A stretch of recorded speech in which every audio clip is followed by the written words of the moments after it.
Welcome, CultureCast viewers. My name is Dustin Homan, and today I have a very special guest joining me, Kelse Brown.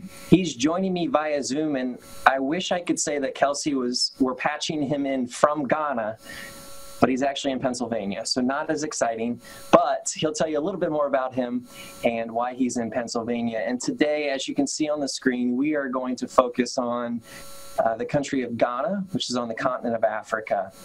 And Kelse's going to talk about his experience there with an organization called AgriCorps and working with 4-H Ghana, both organizations that I've also had the opportunity to work with and I'm very passionate about. And because of that, I'm even more excited to have Kelse here with us. So Kelse, welcome. Yes. And Kelse, before we dig into this, tell the viewers a little bit about yourself. So where did you grow up, and tell us about your involvement in 4-H and FFA. Yeah, Dustin, thank you for that introduction.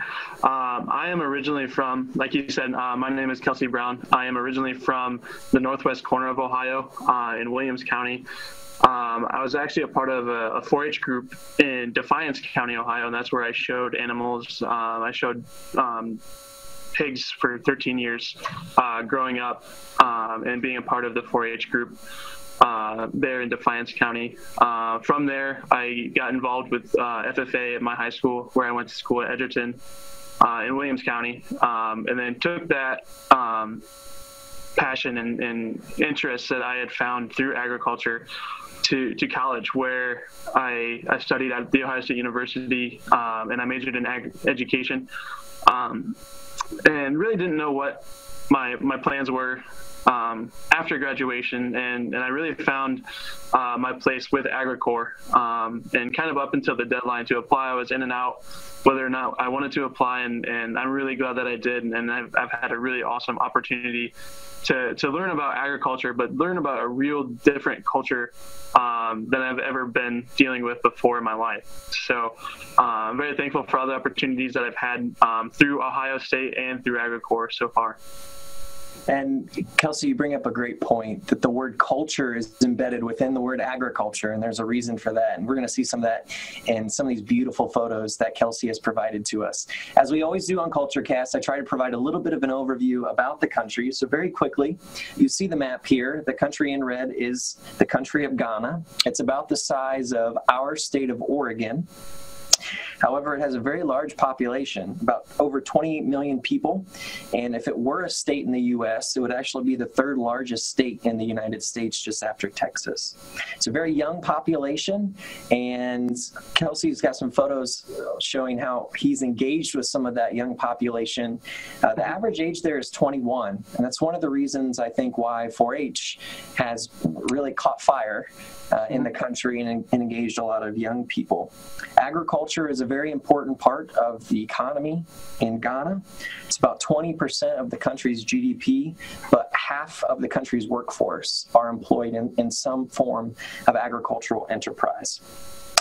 Also, last thing I'd like to mention, and I think this is a great tidbit, maybe it'll come up at trivia someday. Ghana was actually the first country in sub-Saharan Africa to gain independence from Great Britain, from colonial rule. So, and Kelse's going to show some photos of, some unfortunate things that happened under that colonial rule, but Ghana is really thriving. It's a great place for the U.S., and it's a great place to visit. So, Kelse, let's dig into some of your photos. I always show the flag as well. That way, when our viewers are watching the next Olympics, hopefully they can pick out what country is which. This is the Ghanaian flag. Yes. Top color is red, stands for the blood that was shed in their independence. That yellow middle layer is for the rich resources, specifically gold. Ghana was formerly called the Gold Coast. And finally, that last layer there is the green, and that represents the rich natural resources of the country. And then that black star in the middle, which stands for African unity. So, Kelse, let's dig in here. Yeah. And let's just start one thing quick about the flag. It can be confused with another African country. I'm not sure exactly which one it is, but it has the same exact colors, but they're the opposite way. So there is another African country that's green, yellow, yellow, and red.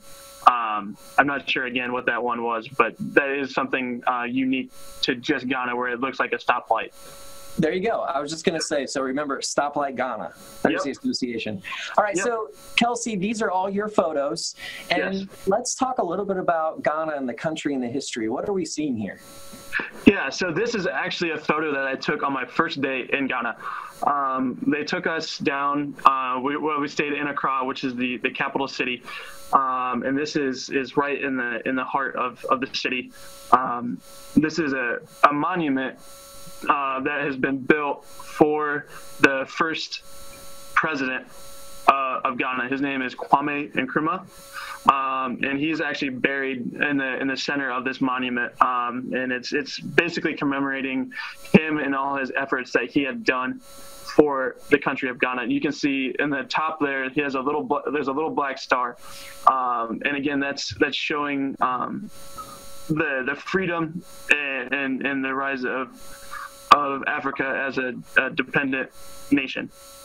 So you could almost associate this to Ghanaians as what like the Washington Monument would be to us. Yes, and it's actually symbolizing, this monument is symbolizing like the trunk of a tree. This monument was never actually finished because of the height restrictions, I believe, is what the story that I had gotten. But it's supposed to mimic the trunk of a tree going straight up. So along those same lines, I should have mentioned the city of Accra is on the coast, and that is the capital. So that's where that previous monument was. That's also nearby is where this castle, is this where the castle is too? This castle is actually in the city of Cape Coast. So this is about an hour and a half, almost 2 hours away from Accra. And tell the viewers the significance of this castle. Yes, so this is actually one of the biggest slave castles on the coast in Africa, not only just Ghana, but in Africa. It was ruled by 3 different countries. And the Portuguese, the Dutch, and then eventually the British came in and had it for the longest time. But it has a lot of history with it. Basically, this is one of the biggest slave castles there, and it held one of the second highest, I believe, in Ghana, population-wise, holding slaves. So we got a full tour of the place, and we actually got to walk in the same steps as the slaves. So that was something very, very eye-opening to me, to not only be able to be there, but instead of just reading it in a book, you can't really get that experience until you go and step in such a historic place. And I just looking at your photo, Kelsey, and reading what it says above this hallway, slave exit to waiting boats, that in and of itself just kind of brought up some emotion. Like you said, you can't read that in a book. The photo elicits it, but to be there must have been an unforgettable experience. So I appreciate you sharing that. And that's an important part of their history. And at least when I was there as well, did you find that they weren't afraid to talk about that? No, they are very, very open about their history and being proactive about not letting it repeat itself. So, Kelsey, this photo, when I saw it in your file, my eyes immediately were drawn to it. Yeah. And I think it's a good segue to talk a little bit about the culture. So tell us a little bit about, your experience and kind of getting used to the culture living there. Yeah, culture is one of those things that you kind of fall in love with wherever you go and wherever you travel in the world. As you can see today, I'm wearing some of their cloth that I got in Africa.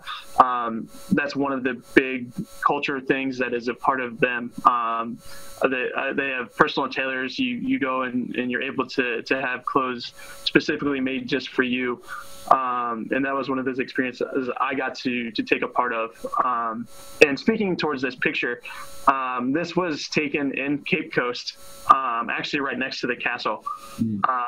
One of the other castles, it wasn't Elmina, but it was downtown in the actual city of Cape Coast. And we were just walking around town and just kind of immersing ourselves in the culture.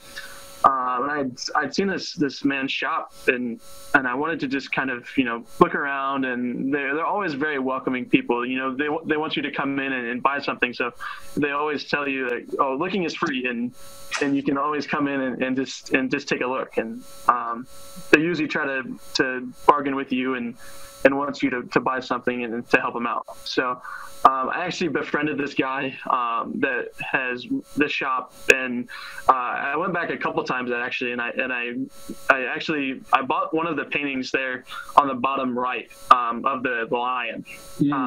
Just one of those cool one of a kind portraits that you don't really you can't find in a museum or things like that. This is something that is completely to them and one of a kind pieces of art. Yeah, it's hearing you talk about the, they would ask you to come in and look surf for free. I remember kind of my shock when I first discovered that you had to barter for everything. So how did you respond to that? Nothing has a price tag on it. It's all bartering. How did you do? Yeah, so at first we were not good.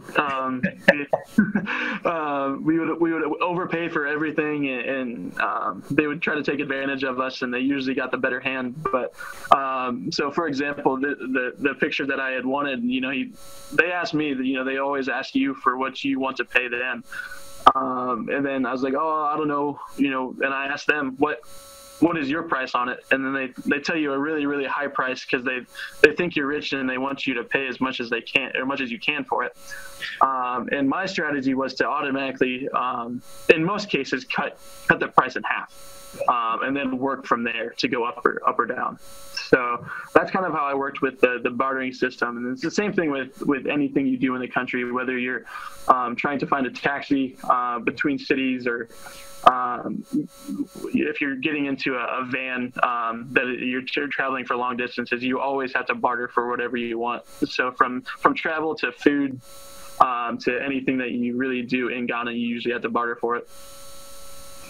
And after a while, you get used to it. And that's, as we're doing these Culture Cast videos, we encourage people to travel, but we often don't talk about how important it is to stay for an extended length of time if you can. And that's a great example, Kelsey, is if you didn't know that, you would have spent a lot more money than if you had lived there or stayed there for a week, 2-3 weeks, and really kind of got ingrained in the culture. So yeah, I appreciate you sharing that. So let's transition to why you were there. And here's a photo of you teaching. Tell us why you were in Ghana and how long you were there. So the main focus of everything that we were working with AgriCorps and with 4-H Ghana was to work together as a 4-H leader, a school teacher.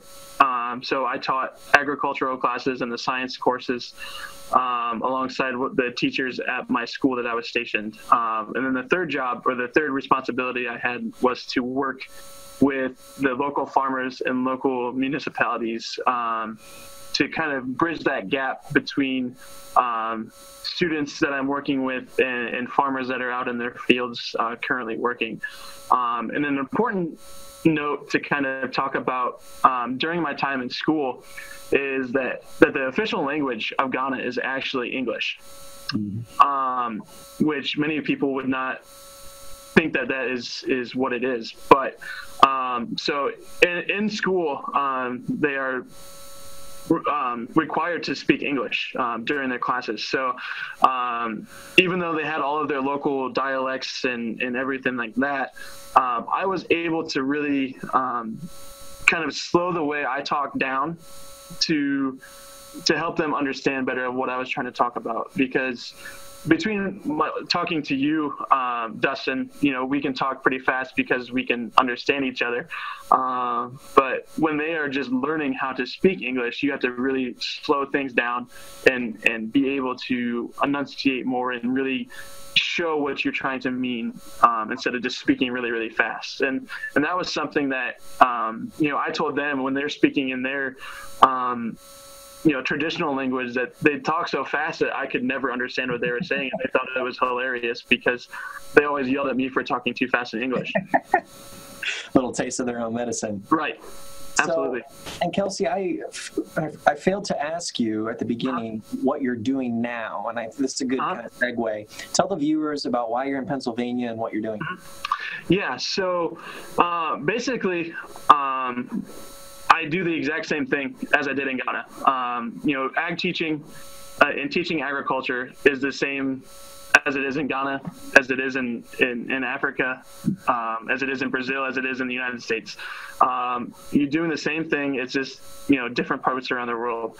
And I ended up back in Pennsylvania based on my fiance, where we are living now in Pennsylvania. And I had actually seen that this job opening was open, and they were looking for a full-time sub when I was in Ghana.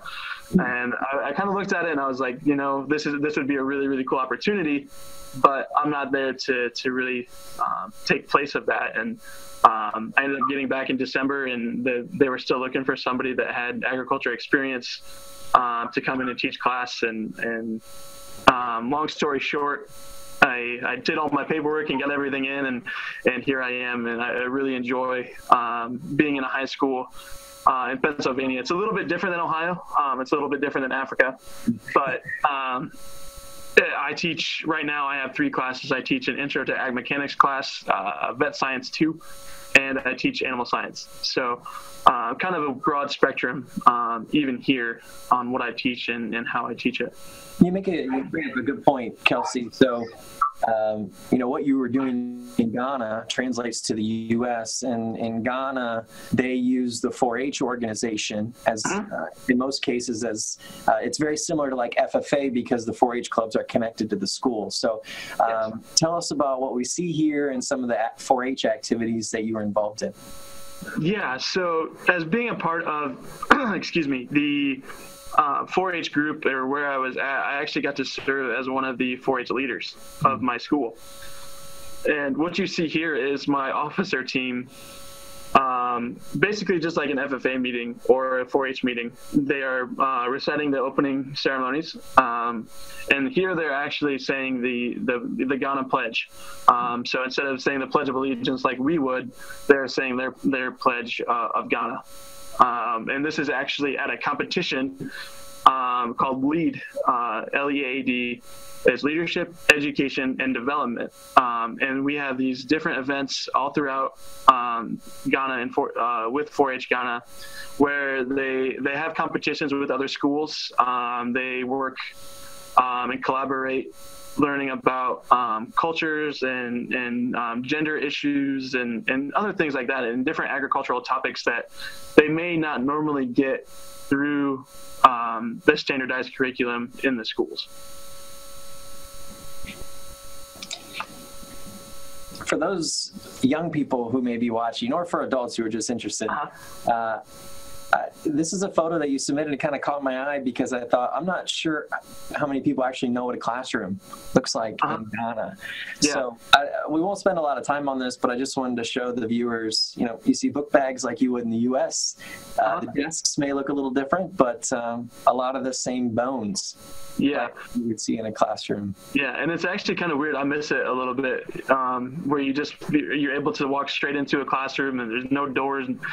You see the windows on the side, but there's no actual glass windows or anything. So.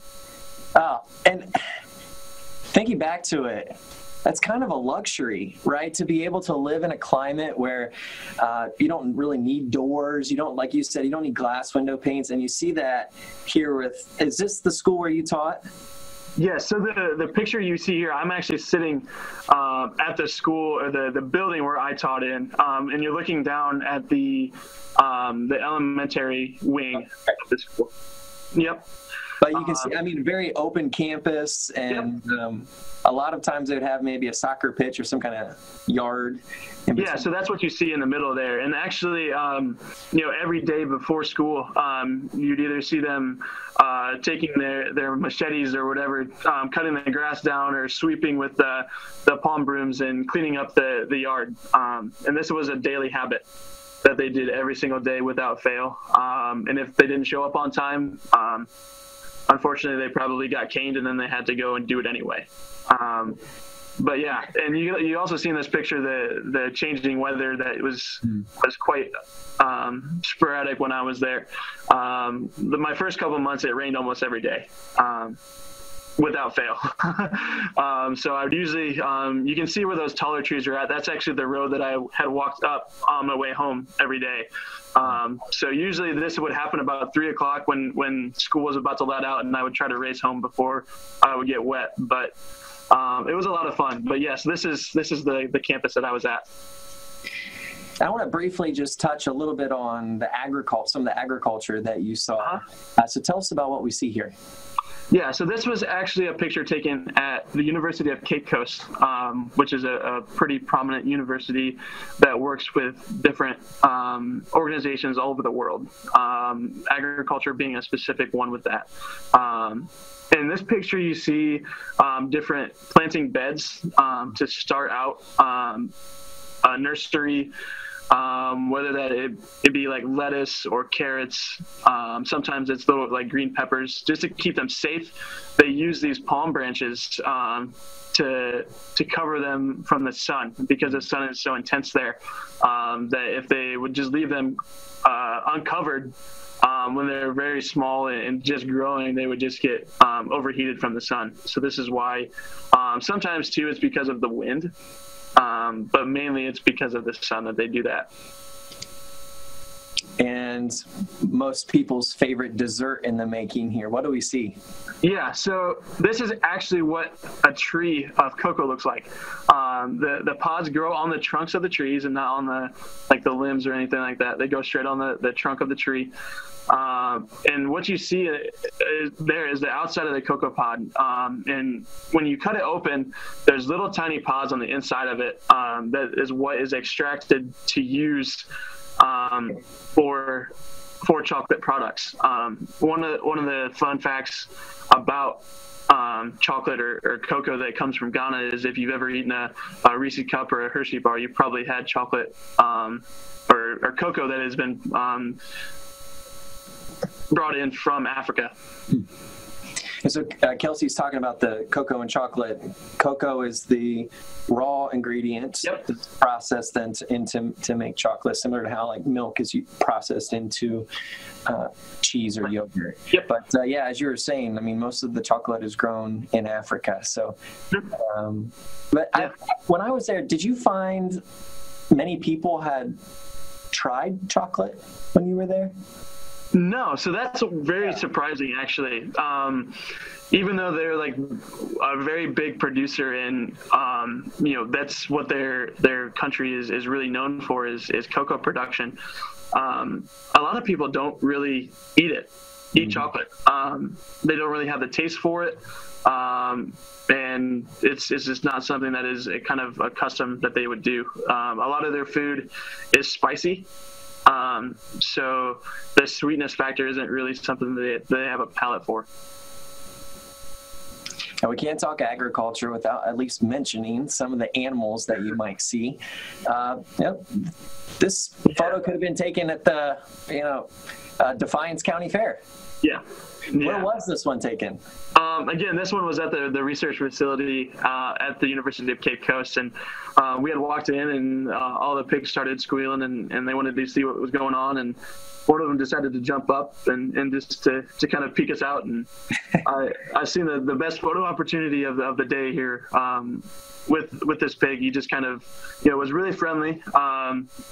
He was one of the research pigs, and for a lot of Ghana, a lot of their across the country, most of the time you'll see piggeries that are not the best looking animals, or they don't have the necessary requirements to have a healthy herd of animals. But this one, again, he looks pretty healthy.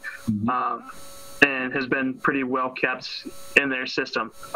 They have a whole big facility there of not only pigs, but they have rabbits, sheep, chickens, goats, and every animal you could probably think of that you would have on a farm would be there. This was a dairy cow. I'm going to fast forward, Kelsey, to a couple of food photos. I want to hit that before our time is up. So tell the viewers what's going on here. So here is what they would call pounding poo-poo. This is a very traditional dish, and this was actually the first night of me moving into my community where I stayed for the extended period of time. They brought me right out and said, if you don't know how to do this, we're going to ship you off and it's your initiation. Make you learn how to do it. But basically what it is, it's like flour and corn dough and cassava dough. So basically what they use is the raw products of cassava and some corn, and they mash it together and make it like a pasty, like doughy consistency, almost like a bread dough. It basically, it feels like it's very chewy. Some people, they just swallow it when they eat it. But I mean, again, this one is pretty easy to kind of chew and use it and eat it. A lot of times this is made for different stews and soups usually. And the soups and things that go with it are very, very spicy. So this kind of helps bring that spice down a little bit. And in this picture, you see a tilapia with what they call Jollof Rice. And this is their like spicy version of rice, so they don't have to eat plain rice all the time. And they use ketchup as a condiment for their salads, which is crazy, and I didn't care for it at first. But eating it almost every day, you kind of get used to it. And then tell the viewers, there's a little bit of like a brown sauce. What is that? So that is the spicy sauce. It's called Shito. It has a weird letter in it, so I can't tell you how to spell it. But basically what it is, it's just added seasoning or added spices to the already really spicy rice. So this meal, I was trying to find as much water as I could, but this was. So Kelsey, I want to fast forward real quickly. This is where you lived. Yep. In your community. So yeah. You know, it could almost be a dorm room, right? At a college somewhere. So I have my little walk-in closet there on the floor, and my bed was the one on the left. Actually, the one you see, the big bed, was just a frame, and they actually took that out because I didn't have a bed. I didn't buy the mattress big enough to fit that. So I just had a very small student mattress the whole time I was there, because I didn't really need anything special. I just needed someplace to sleep. And honestly, most times I would throw my mattress on the floor because it was a little bit cooler to sleep than sleeping on the bed spring that I did have. And Kelsey, we are running short on time, so I want to fast forward this photo, and I'm going to ask you one last question that I ask every interview, and that is, tell the viewers, why should they go to Ghana? Yeah, in my opinion, you should go to Ghana just because it's a unique experience, and you get to really immerse in a culture that you don't really know is there until you are actually there. Some of the most humble and kind people I've ever met in this world are from Ghana. And I've had the fortunate ability to travel to different countries all across the world. I've been to several countries in Europe. I've been to Brazil and South America and all over the United States, and honestly, some of the nicest and kindest people I've met are from Ghana. Plus, you get to see views like this, so you don't have to go to some fancy Jamaican resort to get a good view.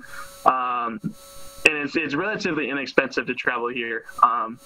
Getting a plane ticket in and out is probably going to be your highest expense, but once you're there, it's relatively very inexpensive to live and to kind of get around and do everything while you're actually in the country.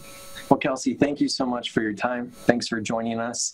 And to all of our new and returning viewers, thanks for joining CultureCast. Join us next time as we explore another part of this wonderful world.